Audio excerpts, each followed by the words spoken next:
Neste vídeo vamos introduzir algumas informações importantes relativamente às propriedades dos controlos.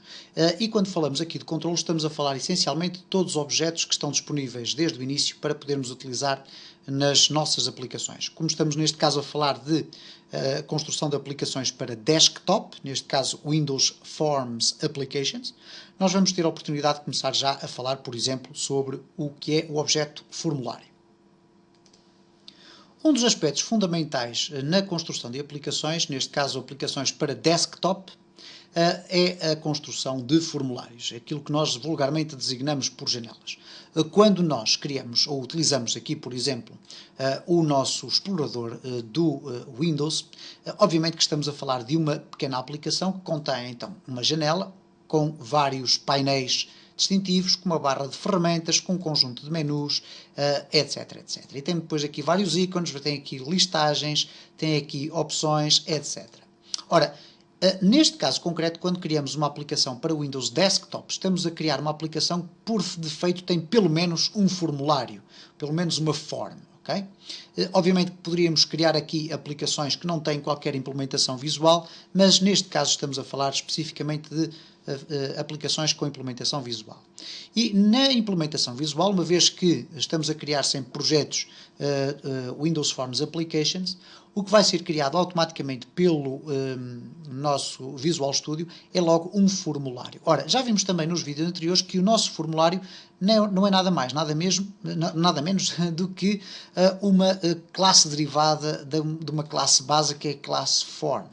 E neste caso, quando criamos um formulário na nossa aplicação, automaticamente temos aqui uma nova classe chamada Form 1.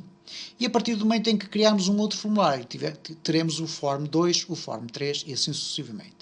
No entanto, vamos aqui concentrar a nossa atenção neste vídeo, e a partir de agora começam as coisas a tornar-se bastante mais interessantes, porque vamos concentrar a nossa atenção aqui na questão das propriedades do nosso formulário. Como já tivemos a ocasião de ver, aqui o Visual Studio contém um conjunto de funcionalidades que nos permite desenhar o nosso formulário, alterar as suas propriedades diretamente aqui, sem ser através da programação. E de facto nós podemos fazê-lo de duas formas. Neste caso, em termos de dimensão do nosso formulário, nós podemos aqui utilizar estes pequenos guias que nos permitem facilmente aumentar ou diminuir as dimensões do nosso formulário, mas depois temos este quadro que aqui está, que se chama Properties, é um painel específico de propriedades, que eu vou agora aqui aproveitar para alargar um bocadinho para termos uma melhor leitura, e neste painel de propriedades estão definidas nada mais, nada menos que todas as propriedades que fazem parte desta nossa classe, que é de facto um objeto visual chamado Form 1. Okay? Ora, esta classe, ou este objeto, este controle, vamos designá-lo desta maneira, contém várias propriedades. E elas estão aqui indicadas relativamente ao seu nome, a sua designação e depois o seu valor. Ora, e nós podemos alterar então, não o nome aqui da propriedade, mas sim o seu valor, ok? Se eu quisesse alterar aqui o nome, não tenho a possibilidade. No entanto, aqui eu posso alterar, por exemplo, o nome do meu próprio objeto. E se eu aqui alterar, por exemplo, para FRM main, okay?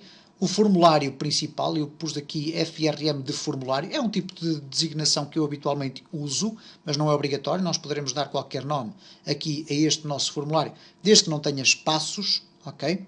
Nem tenha como iniciais, por exemplo, um algarismo, neste caso 0 form, não é permitido, este tipo de designação não é permitida, mas eu posso colocar F0. Não é aconselhável fazer isto, é aconselhável nós colocarmos aqui qualquer coisa que nos permita ter uma referência concreta do formulário. E este, como é o formulário inicial, eu vou colocar FRM main, por ser o principal. Okay? E quando eu alterei aqui o FRM main, podem reparar que há aqui uma propriedade deste meu formulário que não foi alterada, que é o Form 1. Porquê? O que aqui aparece escrito não é propriamente o nome do meu formulário, mas sim o texto do meu formulário. E para isso, se repararem, nós temos aqui organizadas as nossas propriedades por ordem alfabética. Pode não aparecer por defeito organizado desta forma. Eventualmente poderão ver no vosso Visual Studio que as propriedades estão organizadas por pequenos grupos. Okay? E para isso nós podemos alternar aqui nestas duas teclas com organização por categorias, e neste caso as categorias Design, o Focus, o Layout, que é a forma de organização, e as dimensões, etc. Alguma miscelânea, aqui o tipo de janela, o tipo de ícone, etc. Ora, eu, pessoalmente, para aceder às propriedades, prefiro utilizar aqui por ordem alfabética e, portanto, por defeito, tenho sempre selecionado aqui este espaço, porque assim eu sei quais são os nomes das propriedades principais que eu preciso alterar e facilmente, por ordem alfabética, vou lá buscá-los. Texto é o valor que ali está. Reparem que o texto está aqui. Se eu alterar aqui esta propriedade, formulário principal, reparem o que é que vai acontecer quando eu pressionar a tecla Enter, ali no topo, vai ser imediatamente alterado, ok? Se formos verificar aqui no código, fazendo um duplo clique aqui, vamos reparar que, afinal de contas, form1 já foi alterado para uma outra classe. Neste caso, chama-se FRM-main. E reparem que é uma Public Partial Class FRM-main. Isto é, eu posso criar outros ficheiros com várias implementações, desde que tenha esta designação, eu sei que estou a criar implementações para a mesma classe, apesar de estarem em ficheiros separados. Mas podemos também reparar que aqui do lado do Solution Explorer, eu tenho aqui Form1CS, que é um agrupamento de várias implementações. Neste caso tenho o Form1Designer.cs. E quando eu faço aqui um duplo clique, vai abrir uma outra ficha de código que foi e que é automaticamente gerida pelo próprio Visual Studio. Eu não tenho qualquer necessidade de vir aqui alterar dados. E por conseguinte, o que é que acontece aqui? Já nos aparecem aqui conceitos que são interessantes de perceber. Por exemplo, Protected Overwrite Void Dispose. Ok? E já nos aparecem aqui parâmetros, etc. Ora, reparem o que é que acontece aqui por aqui abaixo. Nós vamos ter aqui um conjunto de código escrito automaticamente pelo Visual Studio e que me vai permitir, por exemplo, neste caso, relativamente ao formulário FRM-main, quais são as principais características que já aqui estão definidas. Uma delas é precisamente o texto. Text foi alterado para formulário principal. E eu não tive necessariamente que vir aqui corrigir este texto para que esta função fosse alterada. Eu limitei-me simplesmente a fazer a alteração aqui nas minhas propriedades. Vamos, por exemplo, demonstrar o seguinte. Vamos ver aqui uma propriedade interessante que é, neste caso, aqui o tipo de border, ok? Ora, Form Border Style, isto é, o tipo de enquadramento que este formulário tem. Ele tem aqui um controle pendente e neste caso, por defeito, cria sempre um Sizable. Um Sizable basicamente é o seguinte, quando eu executo esta aplicação, eu agora vou aqui a eliminar aqui este quadro do output para não estar aqui a prejudicar. Reparem o que é que acontece. Este é o nosso formulário.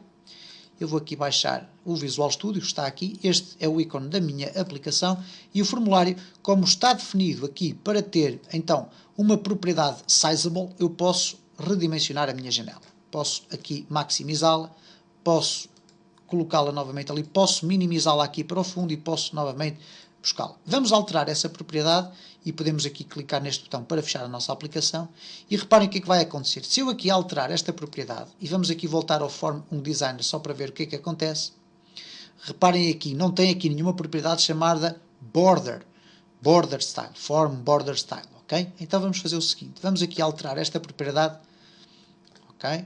Vamos aqui então ao Form Border Style e vamos colocar Fixed Single. Reparem que o aspecto aqui não foi alterado. Eu podia alterar, por exemplo, para Known e reparem como desaparecem dali uma série de controles. Teremos a ocasião de ver isto em maior profundidade mais para a frente. Mas vamos colocar aqui Fixed Single. E vamos guardar. E o que vai acontecer agora é que vamos aqui ao formulário Designer. Vamos abrir aqui. E reparem como aqui a alteração daquilo que são os valores por defeito foi feita. E por conseguinte foi necessário que o Visual Studio adicionasse aqui uma novidade, isto é, atenção, que por defeito Form Border Style passou a ser alterada pelo próprio utilizador para ser Form Border Style do tipo Fixed Single. Okay? Nós não temos que nos preocupar muito com este tipo de fecheiro. Eu irei demonstrar aqui como corrigir alguns erros que por vezes podem ser disputados pelo Visual Studio quando estamos a criar a nossa form e nessa altura iremos ter a necessidade de vir aqui fazer pequenas correções, mas muito pequenas. Por conseguinte, este ficheiro form1.designer.cs não será necessário ser alterado por nós, ok? E o Visual Studio vai tratar disso por nós. Ora, vamos aqui ainda ver o seguinte. Eu defini o nome da Form 1, que está aqui o ficheiro Form 1, como sendo FRM Main. Uma das boas práticas que nós devemos fazer é, de facto, alterar aqui também o nome. E para isso eu fiz o seguinte. Cliquei uma vez e cliquei outra vez por cima. E eu vou poder colocar aqui FRM Main. E quando eu pressionar no Enter para assumir estas alterações, o que vai acontecer é que o Visual Studio vai fazer todas as alterações em todos os ficheiros, ok? E se por acaso a nossa classe tivesse um nome distinto, ou tivéssemos aqui mais implementações de código feitas, ele podia perguntar se eu pretendia mesmo alterar o nome em todas as circunstâncias em que o nome é invocado ao longo do meu código. E eu claramente deveria responder que sim, para que essas alterações fossem feitas. No entanto, reparem que temos aqui ainda resquícios de Form 1. Eu já irei exemplificar um caso em que é necessário então irmos ali fazer uma pequena alteração no ficheiro designer, ok? Isto se não tivermos o devido cuidado. Mas vamos regressar aqui então ao nosso formulário. Já vimos aqui então que ele tem este vasto número de propriedades. Algumas destas propriedades são transversais a qualquer um destes tipos de controlos, que são objetos que eu posso colocar aqui no meu formulário. Por exemplo, quando eu coloco um botão, o botão também tem o seu conjunto de propriedades. E este quadro das propriedades vai sendo refrescado à medida que eu vou selecionando controlos distintos. O que quer dizer que se eu colocar aqui um label, que é um espaço de caixa de texto, ele vai ter então aqui um conjunto de propriedades específicas dele e outras que são propriedades transversais a qualquer objeto.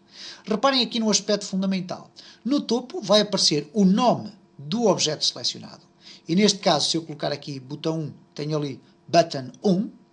Se eu alterar o nome, obviamente que o nome ali também vai ser alterado. Neste caso, cmd executar, ele aparece-me ali. Ele vai-me dizer de que tipo de classe derivada é que é este botão, ok? Isto é do tipo System Windows Forms Button. Button é a nossa classe base, ok? É a partir dali que ele cria todos os botões que eu tiver. Se eu aqui fizer um Ctrl+C para copiar e agora Ctrl+V para colar outro botão, passa a ser o botão 1, este passa a ser o CMD executar, mas todos eles derivam da mesma classe base, ok? Por isso é que era extremamente importante aquilo que vimos no vídeo anterior desta série. E por conseguinte, o que é que acontece? Para cada um destes elementos eu posso então definir as suas próprias propriedades. E as propriedades são relativamente vastas. E no próximo vídeo eu vou explicar algumas delas que são transversais praticamente a todos os objetos. Mas eu queria neste vídeo apenas estar aqui a explorar de uma forma mais introdutória o que é este conjunto das propriedades. Okay? Eu posso alterar o texto, por exemplo, no caso deste botão, eu venho aqui alterar o texto e o texto é aquele texto que aparece aqui. Okay? Neste caso, botão, e cá está o texto. Eu posso redimensionar o texto desta forma, ou melhor, o comando, o controle desta forma, como faço, por exemplo, com um formulário, mas neste caso concreto eu posso também alterar aqui no size, e reparem que a propriedade size tem aqui um aspecto interessante, é que size tem aqui dois valores separados por ponto e vírgula. Neste caso é a largura e a altura. Eu posso automaticamente defini-los desta forma, 100, e depois ali à frente 30. E reparem o que é que vai acontecer quando eu sair daqui ou pressionar Enter, ele vai automaticamente atualizar o aspecto do meu controle. Okay? Se eu clicar aqui no mais, vou ter à mesma acesso aos dois valores que ali estão, mas de forma separada. Ora, normalmente não é necessário aqui estarmos a abrir, a colapsar aqui este espaço, porque poderemos simplesmente aqui apagar tudo isto e fazer simplesmente o seguinte, 200 por ponto e vírgula 50. E ele automaticamente vai assumir corretamente esses valores. Temos valores numéricos, temos valores de texto, temos, por exemplo, este valor que diz aqui a localização, sempre que eu mexo, ele vai-me colocar ali, mas se eu quiser agora colocar aqui na posição 200, 100, eu coloco 200, ponto e vírgula 100, e ele vai colocar ali naquele espaço que foi definido, neste caso 200 pixels por 100. Ok? Existem algumas características também interessantes relacionadas com este mecanismo de organização, que é o facto de termos aqui alguns guias que o Visual Studio nos permite utilizar para podermos organizar de uma forma mais eficiente o nosso formulário. E neste caso concreto, reparem que há aqui alguns alinhamentos interessantes. Quando eu aproximo dali, reparem o que é que acontece, ele faz aqui um pequeno snap, isto é, vai perceber que eu quero alinhar com aquele comando. E reparem então o seguinte, ele vai apresentar ali aquela pequena linha azul guia, que me vai permitir então ter aqui esta possibilidade de organizar de forma alinhada os controlos. Isto funciona quer para o arrastamento, quer para o redimensionamento. Reparem, se eu redimensionar, chego ali, também vou ter aqueles guias. Há depois um outro guia, que é este. Reparem, eu quando vou ali aproximar daquele botão, há ali uma pequena pequena linha que é colocada ali naquele espaço. E neste caso, há aqui uma propriedade que nós podemos alterar nas nossas propriedades do objeto, que tem a ver com aquilo que se chama o pathing. O pathing é basicamente, ou melhor, neste caso não é o pathing, mas sim o margin, que é basicamente a distância a que este controle vai ficar dos outros. Obviamente que eu posso colocá-los um por cima dos outros, isto é, forçar que os controles fiquem um por cima dos outros, etc., ou por baixo dos outros. Mas neste caso ele aqui faz, por uma questão de coerência de design, faz um ajustamento. Ora, eu posso alterar este valor, por exemplo, se eu quiser que, em vez de ficar àquela distância, fique uma distância de 10 pixels. Ora, para isso, o que é que eu faço? Vou aqui ao margin e tenho por defeito definido 3, 3, 3, 3. Se nós clicarmos aqui para expandir, vamos verificar que o primeiro 3, neste caso aqui nós temos 4 propriedades, mas aqui temos 5. É que se eu definir aqui no whole, o que vai acontecer é que todos os valores daqui vão ficar iguais ao valor que eu definir aqui. Se eu colocar aqui 10, reparem o que é que vai acontecer. Enter. Todos eles vão assumir 10 e por aqui abaixo também. Mas eu posso alterar cada um deles aqui especificamente. Eu posso colocar este, por exemplo, à esquerda 5 e à direita 5. E reparem o que é que vai acontecer neste caso. Se eu agora quiser movimentar o meu botão, ele vai ficar aqui com um espaço muito maior porque para o topo ele tem uma margem de 10 pixels. Para baixo ele também tem uma margem de 10 pixels. No entanto, para a direita já só tem uma margem de 5. O que quer dizer? Ou para a esquerda neste caso. Vamos aqui colocar, por exemplo, 2 e aqui 2 também. E agora reparem o que é que vai acontecer. Ele vai me permitir juntar ali um bocadinho mais. Okay? Se eu colocar aqui 0 e aqui 0, okay? Temos 0, 10, 0, 10. Aqui whole está igual a menos 1. Porquê? Porque as propriedades não têm todas o mesmo valor. E por conseguinte ele não pode ter aqui um valor positivo. Se eu colocar aqui 0, todas elas estariam a 0. Agora reparem o que é que acontece aqui. Eu não posso chegar ali. Dir-me-ão assim, então, mas eu defini aqui 0. Porquê que eu não posso chegar para ali? Porque este controle daqui tem definido 3.